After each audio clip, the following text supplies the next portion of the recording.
가정. 이 5월 달이 되면 제가 한 번씩 시리즈로 이렇게 가정에 대한 설교를 쭉 하는데 되도록이면 이 5월 달은 가정에 집중해서 말씀을 전하려고 애를 쓰고 있습니다. 왜냐하면 가정이 중요하기 때문입니다. 여러분이 가정이 평안해야 하나님도 기뻐하시고 또 우리 교회도 기쁨이 되기 때문에 그래요. 가정은요, 하나님이 창조하신 피조 세계 가운데 어떤 기관 가운데도 제일 먼저 세우신 기관이 바로 가정이라는 기관입니다. 그래서 이 가정은 인간 사회의 기초가 됩니다. 굉장히 중요하죠. 가정이 흔들흔들하면요, 그 나라 사회가 흔들흔들해요. 가정이 건강해야 그 나라의 사회도 건강해집니다. 그런데 오늘날 많은 염려가 되는 것이 이 가정이 위기를 맞고 있는 그런 시대가 아닌가, 그런 생각이 들기 때문에 그렇습니다.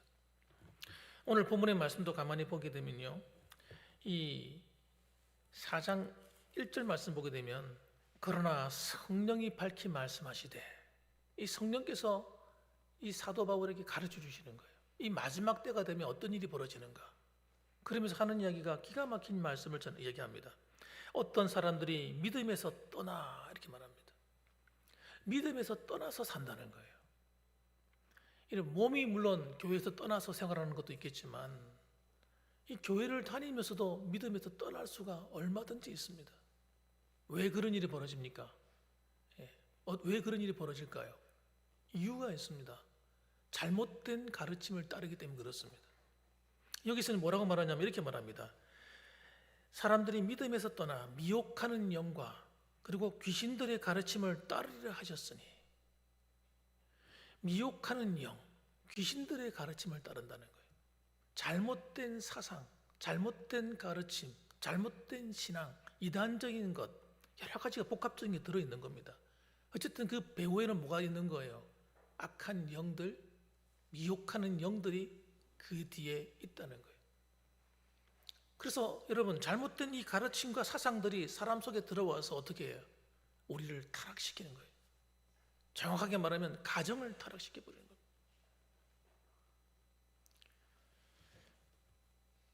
그래서 이것들은 특징이 뭐냐면요, 2절에 보면 거짓말하는 자들이라.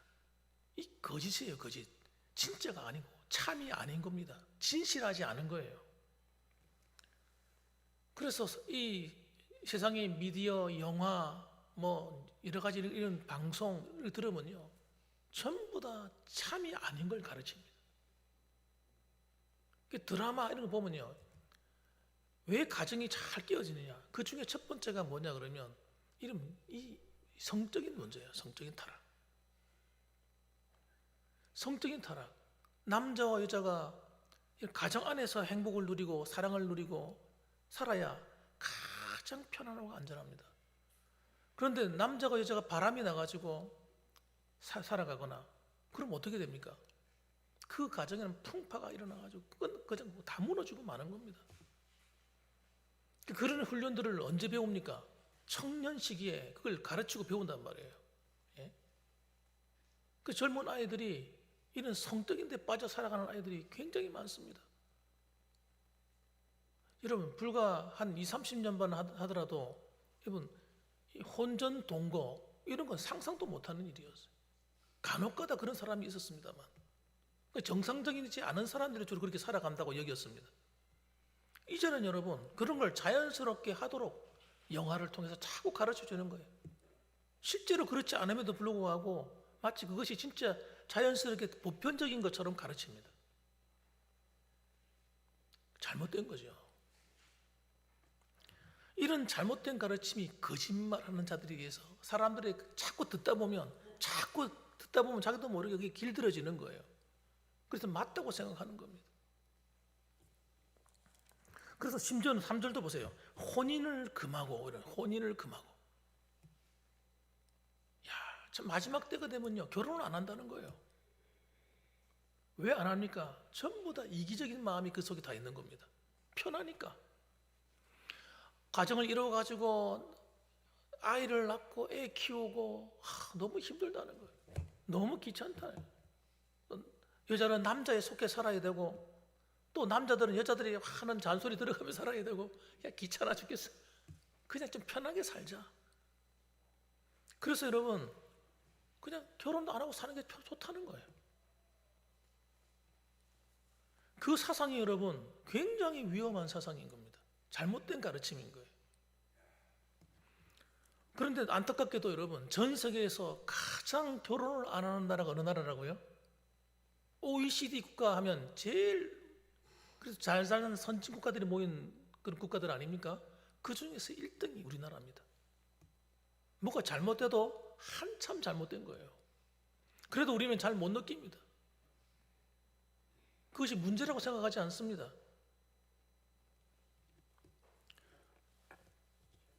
그래서 여러분, 우리는 이런 잘못된 가르침, 잘못된 사상에 빠져 살아가게 된 이유가 뭐냐?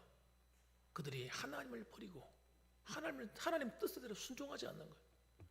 우리는 하나님께서 인간을 어떻게 창조하셨냐면요, 창조하시고 주신 첫 번째 명령이 뭐냐면 그걸 문화명령이라고 말하는데, 하나님께서 생육하고 번성하라는 명령이에요. 짐승들만 그런 것이 아니라 사람들도 생육하고 번성해야 돼요. 더 나아가서 따라합시다. 정복하고 다스리라. 그래서 우리가 여러분 맡은 사명이 뭐냐면 이 지구를, 여러분 이 세상을 정복하고 다스려야 되는 거예요. 하나님의 나라가 이루어지도록, 세상이 살만해지도록, 하나님 질서 안에 딱 들어가도록 하는 거예요. 이 하나님의 질서를 완전히 깨뜨리고 살아가는 것이 오늘 이 시대다, 그렇게 말씀드리고 싶습니다. 그래서 모든 죄악이 여러분 다 일어나는 거예요. 이 세상가 더러워지는 겁니다. 그 죄는 얼마나 나쁜 것이냐면, 이 죄가 남편과 아내에게, 자식에게 들어오면, 그 가정에 죄가 들어오면요, 그 가정이 깨어지게 돼 있어. 그럼 교회는 어떻습니까? 교회도 마찬가지예요. 교회도 또 다른 가정이라고 그랬잖아요. 교회 안에 죄가 들어오면요, 교회가 박살이 납니다. 교회 안에 문제가 생기기 시작해요. 목회자가 죄를 가볍게 여기거나, 그 교회 장로님들이나 권사님들이 죄를 가볍게 여기기 시작하면 그 교회는 위기 상황에 처하는 거예요. 나 혼자만의 문제가 아닌 겁니다. 그래서 여러분, 우리는 이 위기의 시대에 어떻게 하면 가정을 아름답게 세울 것인가, 그 길을 여러분 여러 가지가 있을 수 있겠습니다만 가장 기초가 되는 게 있어요. 기초가 되는 게, 그것이 뭐냐? 따라합시다. 하나님의 말씀과 기도로, 하나님 말씀과 기도로 세우는 거예요. 그래서 첫 번째는, 그래서 여러분 말씀이 굉장히 중요한데, 이 말씀이 가정을 세우는 기초가 딱 되어야 됩니다. 우리의 감정, 생각, 의지, 모든 것이 어디에 순종해야 되냐면요, 하나님 말씀에 순종해야 돼요. 남편이, 아내가 여기에 순종하지 않으면요, 자기 마음대로 하게 됩니다. 기분 나쁘면 화내고 싸우고 분쟁하고, 문제가 생기면요, 그 갈등을 극복하기가 매우 어렵습니다. 과거에 여러 번 시대, 우리 나이 드신 어른들은 그래도 잘 견뎌왔습니다만, 참고 인내하고 견뎌왔는데, 이 젊은이 시대는 안 그렇습니다. 다릅니다. 못 참습니다. 그러니까 우리는 여러분, 우리 자신의 의지로 가정을 세워서는요, 가정이 세워가기가 너무너무 힘든 거예요. 그래서 하나님 말씀에 기초해야 되는 거예요. 오늘 5절 말씀에도 뭐라고 말합니까? 하나님의 말씀과 기도로 거룩해진다, 이렇게 말씀하는 거예요. 이 말씀은 우리를 거룩하게 만들고 생명의 능력을 주는 말씀입니다. 그래서 우리 영혼을 소성케 한다고 성경에서 얘기를 해요. 그러니까 하나님 말씀이 없이는요, 우리 영적인 생활이 안 되고 또 가정도 아름답게 세워질 수가 없다, 이 말입니다. 그래서 신명기 6장 6절 말씀 보면 하나님께서 뭐라고 말씀하시냐면, 이스라엘 백성들에게 이렇게 얘기합니다. 오늘 내가 네게 명하는 이 말씀을 너는 마음에 새기고. 그래서 가장이 되는 사람, 그 집안의 가장이 되는 어른들이 특히 명심해야 될 게 뭐냐면, 우리 가정은 하나님 말씀을 마음에 새긴다 하는 걸 기초로 딱 살아야 되는 거예요. 그 다음 7절에 보면 네 자녀에게 부지런히 가르치며, 나만 하는 것이 아니라 자녀들이 하나님 말씀을 가슴에 새겨서 말씀으로 살아갈 수 있도록 아이들을 가르쳐야 된다는 거예요. 이 가르치는 건 누가 가르치는 겁니까? 목사님? 장로님, 권사님, 어떤 교회 선생님 아닙니다, 여러분. 오늘 성경에 누구라 얘기했냐면 네 자녀에게 부지런히 가르쳐라. 그러니까 누가 가르쳐야 돼요? 아버지가, 어머니가 가르쳐야 되는 거예요. 이러면 교회 목사는요 일주일에 한 번 만나요. 주일학교 교사도 일주일에 한 번 만납니다. 부모는 여러분 매일 만나잖아요. 그러니까 교육하기 가장 좋은 사람이 누구냐면 부모예요, 부모. 근데 부모가 하나님 말씀에 딱 안 서 있어. 그러면 교육이 안 되는 겁니다. 아이들 어떻게 가르쳐야 될지 모르는 거예요. 그리고 아이들의 문제는 누구 책임입니까? 교회 목사의 책임, 교사의 책임이 아니고 누구 책임이에요? 부모의 책임이에요, 부모의 책임. 부모가 아이들을 잘 키우지 못한 거예요. 그래서 이걸 갖다가 성경에서 말해주는데도 내가 왜 모릅니까? 내가 성경을 잘 안 보니까. 잘 읽질 않으니까. 설교 전에 잘 귀담아 듣지 않기 때문에 모르는 거. 뭐라고 가르치냐면 이렇게 가르치네. 집에 앉았을 때든지 길을 갈 때든지 자리에서 일어났을 때든지 이 말씀을 강론할 것이며. 그러니까 여러분 앉았든지 길을 갈 때도 심지어는 길을 가면서도 가르치고 누웠을 때도 가르치라는 거예요. 잠자면서도. 일어나면서도 일어나는 순간에도 가르치라는 거예요. 이 말이 무슨 말이냐면 쉬지 말고 아이들에게 하나님 말씀으로 살아갈 수 있도록 도우라는 거예요. 가르치라는 거예요. 그래 그 아이들이 커서 잘못된 길로 빠지지 않게 돼요. 그 말씀이 그 안에 있는 사람은요 아이들이 잘못된 길, 어긋난 길로 가다가도 돌아오는 거예요. 부모가 다 지켜줄 수 없잖아요. 부모가 지켜줄 수 없는데 우리가 아이 속에 하나님 말씀이 들어있으면요 하나님 말씀이 그 아이를 지키는 겁니다. 그래서 여러분 하나님 말씀은요 그 사람을 정말 사람되게 만드는 거예요. 사람되게. 하나님 말씀은 그냥 어떤 단순한 가르침이 아니에요. 윤리와 도덕을 가르치는 게 아닙니다. 하나님 말씀이 들어가면 그 사람의 생애를 바꾸는 거예요. 바꾸고 변화시키는 거예요. 그래서 어떤 가정은요 하루 저녁 식사 시간 사람들이 잘 모이기 힘드니까 저녁 식사 마치고 나면 꼭 10분씩 하나님 말씀을 돌아가면서 읽는다는 거예요. 그리고 하나님 말씀을 읽는데 밥 먹고 읽고 같이 기도하고 그리고 마친다는 거예요. 별거 10분이라는 게 별거 아닌 것 같습니다만 이게 쌓이면요 이게 어마어마한 시간이 되는 거예요. 여러분 10분이라고 가볍게 여기지 마시기 바랍니다. 바쁜 사람들은요 10분이라도 하나님 말씀 읽으셔야 돼요. 10분이라도. 지금까지 아직 한 번도 내가 성경을 제대로 안 읽어본 사람 여러분 반성하셔야 됩니다. 여러분 자신의 영혼을 안 돌본 거예요.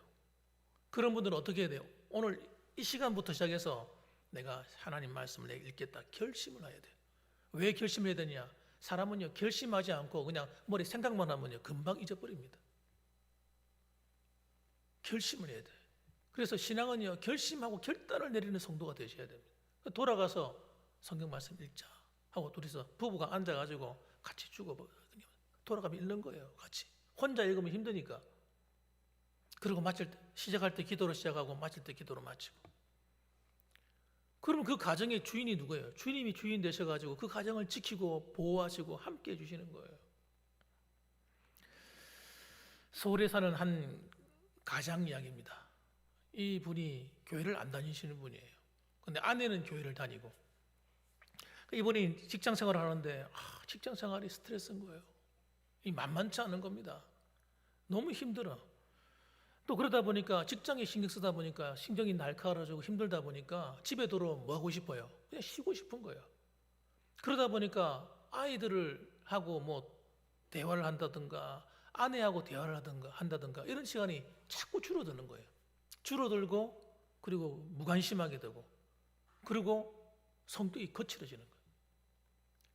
왜? 직장 생활하면서 자꾸 이렇게 스트레스를 많이 받다 보니까 집에 오면 좋은 말이 안 나가는 거예요.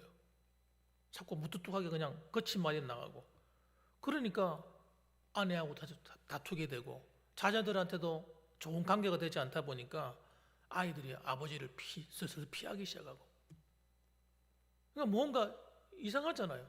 가정이 와도 편안하지 않고 그래서 그런 가운데 있었는데 어느 날 아내가 전도를 한 거예요. 여보 그러지 말고 우리 교회 갑시다. 교회 가서 이 주일날은 가서 하나님 말씀도 한번 들어보고 좀 그러고 돌아옵시다. 하도 권면을 하니까 이 남편이 그 말을 듣고 생각을 한 거예요. 그래, 내가 좀 요즘 너무 힘든데 하나님께 한번 나가보자. 그래서 주일날 나가서 예배를 드리기 시작했습니다. 예배를 듣는 가운데 그 교회에서 어떤 캠페인을 벌였냐면 하나님 말씀을 가지고 말씀을 읽고 묵상한 다음에 노트에 쓰는 그런 캠페인을 벌였다고 합니다. 그래서 이런 성경 읽기 노트를 하나 만들어 가지고 성경을 읽고 나면 깨달은 것을 적는 거예요. 이렇게 하나님 말씀을 한 10분 정도 읽고 묵상한 다음에 그 다음에 말씀을 깨달은 걸 쭉 적고 나가는데 그 한 주간이 지나고 2주간이 지나고 3주간이 지나는데 뭔가 자기 삶에 평안해진 거예요. 평안해지는데 옆에 있던 아내가 하는 이야기가 여보, 당신이 좀 바뀐 것 같아. 아이들도 하는 이야기가 아빠가 좀 바뀌었어요. 그렇게 얘기를 하더라는 거예요. 자기는 잘 모르겠는데 아버지가 막 다정해졌대. 말도 너무 편안하게 대해주고 화도 잘 나지 않고 가정 분위기가 달라져 버린 거예요. 그러니까 하나님의 말씀을 중심으로 다시 그들이 모여가지고 가정 예배도 드렸다는 거예요. 가정 예배를 드리고 가니까 가정이 더 좋아진 거예요. 여러분, 하나님 말씀은요 우리를 안정감 있게 만들어줍니다. 그 말씀을 통해서 우리를 하나님의 은혜 안에 길들여지게 만들어줘요. 그래서 성품도 바꿔주는 거예요. 그러다 보니까 하나님의 뜻을 깨닫게 되고 그러니까 여러분 이런 스트레스도 이기게 되고 극복하게 되는 거예요. 하나님의 막 지혜를 주니까 일도 잘하게 되고 그런 겁니다. 또 한 분이 있습니다. 이분은 장로님인데 70대 초반의 한 장로님이셨어요. 이분은요 정년퇴직 후에 뭔가 분주하게 살아가다가 갑자기 모든 게 올스톱 돼버린 거예요. 할 일이 별로 없으니까 갑자기 마음이 공허해지면서 이 삶의 의미를 잃고 무기력해지더라는 겁니다. 그래서 아이들은 이제 다 커가 출가했죠. 또 집에는 뭐 아내하고 나하고 있는데 뭐 몸도 예전 같지 않잖아요. 몸도 이쪽이 아프고 저쪽이 아프고 약해지고 그러니까 매일 아침 이거 내 살아가는 것이 너무 힘들다. 그러고 느끼고 있었는데 누가 권면을 해서 성경을 쓰기 시작한 겁니다. 성경을 필사하는 일을 한 거예요. 그래서 그가 제일 먼저 이제 쉬운 게 이제 시편과 잠언이니까 시편하고 잠언 이 두 권의 책을 이제 노트를 가져다 쓰기 시작했어요. 여러분 이게 희한한 거거든요. 성경이 그냥 읽을 때하고 들을 때하고 쓸 때가 달라요. 자꾸 쓰다 보니까 하나님 말씀을 더 깊이 마음에 와닿는 거예요. 그래가지고 이거 쓰는 가운데 하나님 말씀을 통해서 내가 어떻게 살아야 될지, 신앙생활을 내가 어떻게 해야 될지, 내 삶의 목적이 무엇인지 이런 것들을 새롭게 마음의 리마인드가 된 거예요. 다시 깨달아지는 거예요. 다시 은혜가 회복되는 거예요. 내가 지금까지 살아온 모든 시간이 내가 열심히 살아온 줄 알았더니 하나님이 나를 돌봐주셨구나 하는 것도 깨닫게 된 거죠. 그러니까 그분의 남은 인생이 그냥 마음이 이제는 뭐 방황하는 것이 아니고 공허하는 것이 아니라 초점이 분명해져 버렸어요. 그 삶의 의욕이 막 생겨나는 겁니다. 그래서 나중에는 그분이 나이 드신 분들에게 모이는 성경 공부 모임이 있었는데 그 성경 공부 모임에 가가지고 함께 하나님 말씀을 나누고 또 그 말씀을 나누는 그 팀을 인도하는 그런 위치까지 올라서 사역을 잘 감당했다는 그런 얘기를 들었습니다. 여러분 성경 말씀은요 우리 인생의 목표를 분명하게 만들어줘요. 그리고 우리로 하여금요 삶의 목적도 가르쳐 줍니다.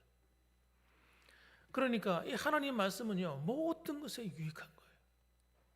나 자신에게도 유익하고 또 가정의 모든 식구들에게도 이 말씀을 함께 읽고 묵상하는 훈련을 매일매일 같이 하는 것이 중요하다는 거예요. 두 번째는 여러분 기도입니다. 기도는 가정을 보호하는 영적인 울타리와 같아요. 영적인 울타리. 기도 안 하고 사는 사람은요 무방비 상태로 살아가는 거예요. 내 힘만으로 사는 거예요. 여러분 기도하지 않고 사는 사람은요 그냥 시간이 흘러가는 대로 사는 사람과 같아요. 어떤 어려움이 오면요 어려움을 극복하지는 못해요. 난관을. 낙심하고 속상하고 그리고 그 삶의 무게에 눌려버리는 거예요.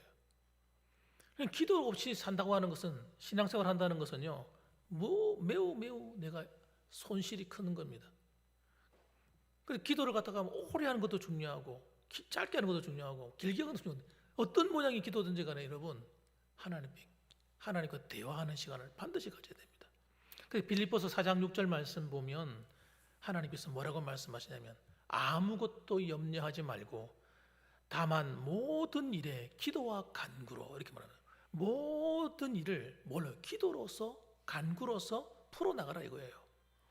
그러면 너희 구할 것을 감사함으로 아뢰면 어떤 일이 벌어지느냐? 하나님이 너의 삶에 평안을 주겠다. 평강.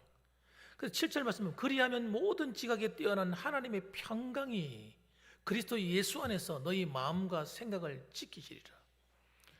이 평강이 있어야 돼요. 여러분, 평안해야, 마음이 평안해야 일을 해도 잘 되고, 마음이 평안해야 가족도 여러분 화해, 기분 좋게 가족들을 대할 수가 있고, 마음이 평안해야 모든 일이 여러분 잘 풀려나가는 겁니다. 근데 마음이 불안한 사람이 있어요.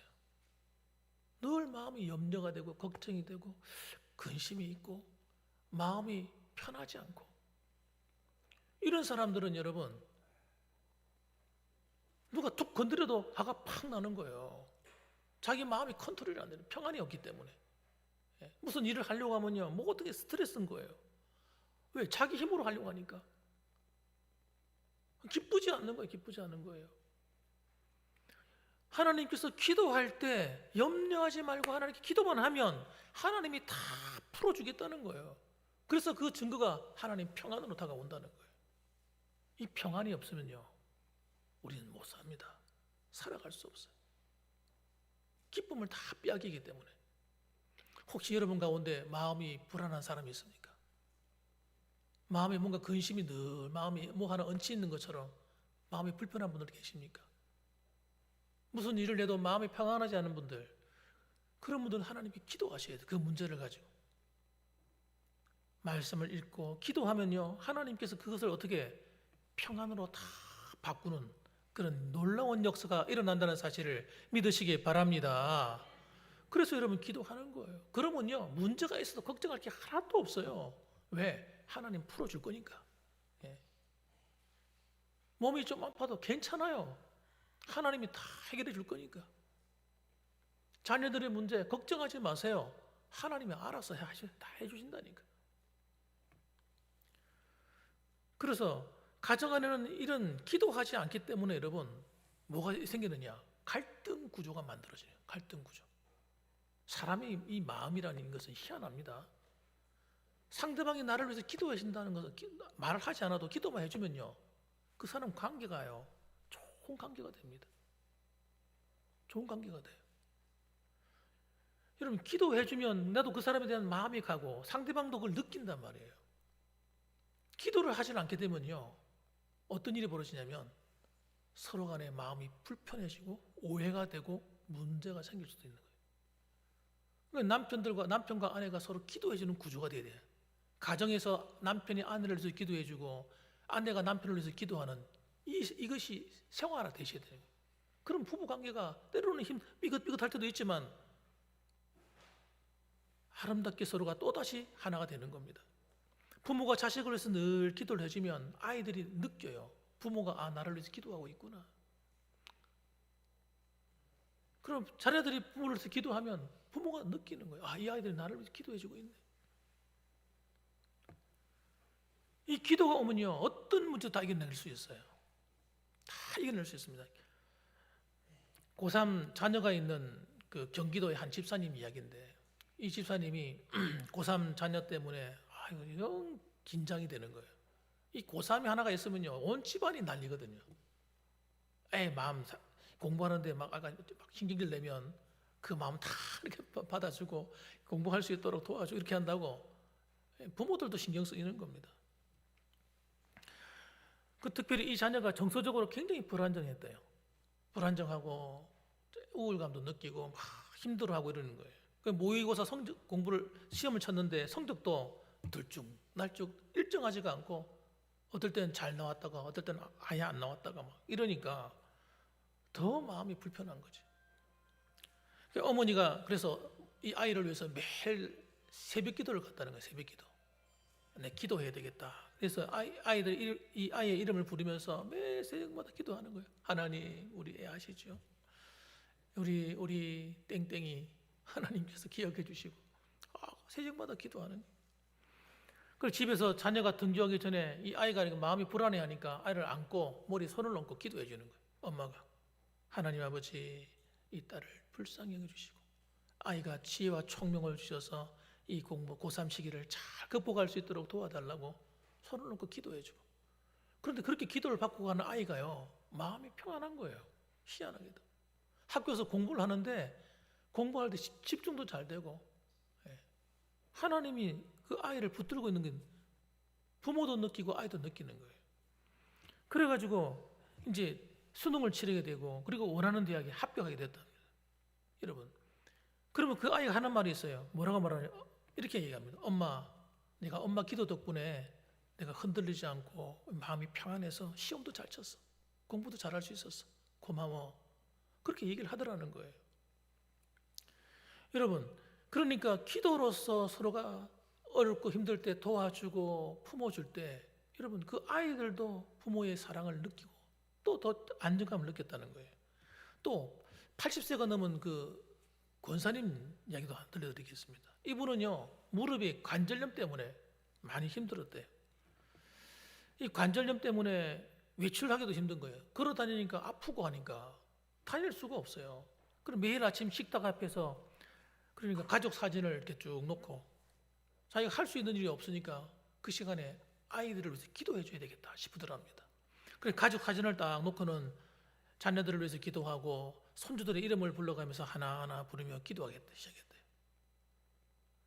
그 놀라운 게 뭐냐면 기도하던 가운데 둘째 손주가 교회도 안 다니고 그렇게 부모로 애를 먹이더라는 거예요. 그런데 이 아이를 놓고 계속 기도를 했는데 이 아이가 다시 회개하고 부모한테 다시 정상적으로 돌아오고 교회도 열심히 다니고 또 그렇게 되더라는 겁니다. 또 저 멀리 살고 있는 딸이 있었는데 이 딸이 갑작스럽게 전화가 와서 이렇게 얘기하더라는 거예요. 엄마 다 엄마 기도 덕분인 것 같아 이렇게 얘기하더라는 거예요. 그러면서 하는 이야기가 엄마가 나를 위해서 기도해 줘서 그런지 지금 내가 하는 일이 너무 잘 돼 너무 고마워 하고 이렇게 전화가 오더라는 거예요. 이 권사님이 하시는 말씀이 뭐라고 말씀하냐 이렇게 얘기하더라는 거예요. 내가 참 이 인생 말년에 기도하는 것 때문에 내가 이렇게 참 힘을 얻는구나. 기도가 내 사명이자 기쁨이야. 그렇게 얘기하더라는 거예요. 우리가 어디 있느냐가 중요한 게 아닙니다, 여러분. 내가 만일에 새벽기도 나올 수 있는 분은 새벽기도 나오시고 많이 못 나올 형편이고 또 교회와 집이 멀리 있는 분들은 있는 그 자리에서 기도하는 거예요. 그래서 여러분 가족을 위해서 기도하는 이걸 멈추면 안 됩니다. 기도를 심어놔야 돼요. 그래서 여러분 오늘도 내일도 변함없이 우리가 가정을 위해서 가정 안에서 말씀을 읽고 함께 기도하는 이런 훈련들을 우리가 해나가야 돼요. 안 하고 신앙생활 하면요 참 곤란합니다. 해결점이 없어요. 해결점이. 어떤 위기가 왔을 때 여러분 가정이 굉장한 어려움을 당하게 되는 거예요. 그래서 여러분 오늘도 여러분 세 번째 결론적인 말씀을 전하겠습니다. 말씀과 기도로 세워진 가정은 여러분 세상을 향한 축복의 통로가 된다는 사실을 기억하셔야 됩니다. 우리 가정만 잘 되는 것이 아닙니다. 우리 가정을 통해서 다른 사람들에게 영향력을 미치게 되는 거예요. 시편 128편 1절에서 4절을 보게 되면 하나님께서 뭐라고 말씀하시냐면 이렇게 말씀합니다. 여호와를 경외하며 그 길을 걷는 자마다 복이 있도다. 여호와를 경외하며 하나님을 경외한다는 것은요 하나님 경외합니다 이렇게 말하는 게 아닙니다. 경외하는 삶을 사는 거예요. 그게 뭐예요? 하나님을 말씀을 기억하고 그 길을 걸어가는 거예요. 기도하면서 사는 거예요. 그렇게 하면 네가 네 손이 수고한 대로 먹을 것이라. 사람들이 다 알게 돼요. 저 사람은 하나님이 함께하는 사람이구나. 역시 예수 믿는 사람들은 뭔가 다르구나. 똑같이 사업을 해도요 그 사업에 하나님이 복을 주는 거예요. 똑같이 일을 하는데요, 그 사람 하는 일이 잘 되는 거예요. 그래서 네가 복되고 형통하리로다 그렇게 말씀하는 거예요. 복되고 형통한대요. 형통이 뭡니까? 요셉의 형통 여러분 기억하시죠? 하나님이 요셉과 함께 하시니까 그가 하는 일마다 잘 되게 하시는 거예요. 그의 주인인 보디발에 딱 보니까 이야, 얘는 진짜 하나님이 함께하는 아이네. 그래서 그 가정에 총무로 세워버리지 않습니까? 나이가 어린데도 불구하고요. 그때 나이가 20대나면 20대인데 보디발의 그 큰 집안에 여러분 모든 물자, 모든 종들을 부리고 관리하는 일을 그 아이에게 맡긴 거예요. 그러니까 여러분, 하나님을 경외하는 사람은요, 하나님이 그렇게 만드신다는 거예요. 세상에 나가서. 그렇기 때문에 우리가 이 사실을 기억해야 되는 거예요. 지미 카터 대통령 이야기를 잠시 들려드리겠습니다. 미국의 39대 대통령이잖아요, 지미 카터가. 이 지미 카터와 그의 아내 로잘린 카터, 이 로잘린 여사, 이 두 분은요 굉장히 신앙이 좋으신 분들이에요. 이분들이 결혼 생활을 몇 년 했느냐? 60년 동안 결혼 생활을 하면서 함께 가진 아주 중요한 습관이 하나 있었대요. 그 습관이 뭐냐면 말씀을 읽고 기도하는 습관이었답니다. 같이 늘 만나서 함께 성경을 같이 돌아가면서 읽고, 같이 읽고 함께 기도하고 마치고, 이걸 갖다가 평생 했다는 거예요. 평생. 심지어는 서로 떨어져 있을 때가 있잖아요. 대통령으로 일하다 보면 또 떨어지고, 또 다른 나라에 가고 떨어지잖아요. 떨어지면 시간을 딱 정해놓고 그 시간에 같이 성경을 읽고 기도하는 거예요. 그러니까 이렇게 오랫동안 하다 보니까요, 부부 사이에 영적인 유대감이 생겨버리는 거예요. 서로가 마음이 통하는 거예요. 또 서로가 사랑하게 되고 더 존경하게 되는 거예요. 그리고 그뿐만 아니라 그런 모습을 보는 그 밑에 있는 자녀와 손주들이 그 지미 카터의 그 신앙의 모습을 보고 뽐받더라는 거예요. 나도 할아버지처럼 살아야지, 나도 할머니처럼 살아야지. 그래서 가정이, 애들이 사실 자라가지고 결혼하고 하면서 그 모습을 꼭 닮아가지고 똑같이 하더라는 거예요. 예. 그럼 그 가정에 이런 신앙의 전통이 세워진 거예요. 그렇게 하는 거지. 여러분, 저와 여러분도 여러분의 가정에 신앙의 전통을 세워가기를 주님의 이름으로 축복합니다. 그래서 우리 할아버지, 우리 할머니 만나면, 야, 우리 할아버지, 할머니 하는 거 나도 똑같이 해야지. 우리 아버지가 하는 거 나도 똑같이 배워야지. 이런 신앙의 좋은 것을 물려줘야 되는 겁니다. 그래서 여러분, 오늘도 여러분 이 가정의 달 마지막 주일이잖아요. 마지막 주 생각하면서 과연 우리가 이제 가정을 위해서 뭘 잘할 수 있을까? 요즘 사회가 얼마나 분주하고 바쁩니까? 분주하고 바빠도 아무리 바쁠수록 하나님 말씀과 기도로서 가정을 세워가는 것보다 더 중요한 것이 없다는 사실이에요. 그래서 함께 여러분 말씀과 기도로 여러분 가정을 아름답게 만들어 가시고, 여러분의 자녀들과 그리고 손주들에게도 이런 좋은 신앙의 전통을 물려주어서 여호와를 경외하며 그 길을 걷는 자마다 복이 있도다. 하나님 말씀처럼 여러분의 가정과 가문에 아름다운 믿음의 선한 역사가 일어나시고 하나님의 축복이 함께하는 그런 복된 가정들이 되시기를 주님의 이름으로 축원합니다. 아멘. 기도하겠습니다.